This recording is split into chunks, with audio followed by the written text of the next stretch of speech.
गुजरात के वडोदरा जिला के डभोई तालुका के तीर्थ क्षेत्र चांदोद में नर्मदा का जलस्तर कम होने से नगरजनों ने राहत की सांस ली है।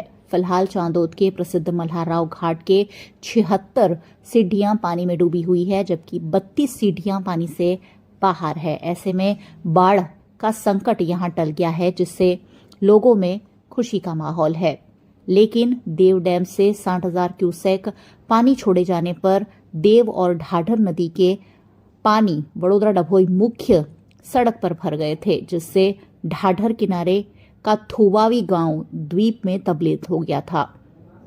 यहां लोगों को भारी नुकसान हुआ है, जिससे यहां के लोग अब सरकारी सहायता की आस लगा रहे हैं। देव डेम में जो ढाढर में पानी छोड़ू एना कारणे राजली क्रॉसिंगनी जे परिस्थिति है ये परिस्थिति खूब खराब है। लगभग 100% गल्ला नुकसान थयुं छे। दरेक गल्ला 1 किलोमीटर दूर है और रोड ने पण नुकसान थयुं छे। तो सदर जे गल्लावाळा स्थापितोने वळतर आपवा अमारा तरफथी मांग है, केम के कोईपण वस्तु वापरवा लायक रही नहीं और बधी ज वस्तुओं टोटली डेमेज थई गई है।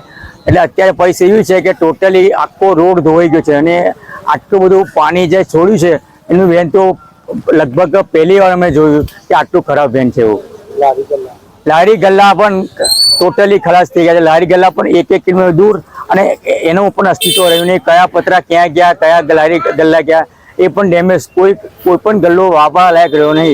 તો અમારી માંગ એટલી જ છે કે આ જે લારી ગલ્લા પર જીતા હોય એ લોકોને सरकार तरफथी जे सहाय मळे, वळतर मळे एवी अमे आशा राखीए छीए अने आपवा विनंती तमारा तरफथी। वहीं डभोई वडोदरा रोड पर देव और ढाढर नदी के पानी भर जाने से नई बनाई हुई सड़क धुल गई है। कुछ महीने पहले ही यहां सड़क का निर्माण हुआ था, जो भारी जल प्रवाह में बह गया है, जिससे सड़क निर्माण पर भी सवाल उठ रहे हैं।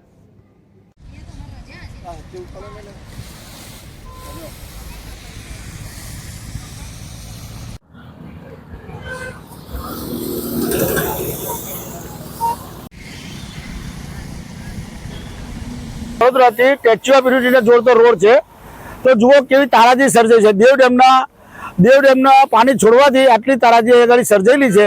તો આગળ કેટલી તારાજી સર્જાયેલી છે ગામડાની અંદર। ગામડાના ઘરોની અંદર પાણી ઘૂસી ગયા છે, ખેતરોની અંદર ઘૂસી ગયા છે। નુકસાન જ નુકસાન। અને આ જે દેખાય છે એ વિકાસનો મોટામાં મોટો એક નંબર છે કે જુઓ વિકાસ આને કહેવાય। અને ભ્રષ્ટાચાર તો કોને કહેવાય ખબર નહીં, પણ આટલું જે નુકસાન થયું છે ભ્રષ્ટાચારને એ સેમ્પલ છે ભ્રષ્ટાચારનો।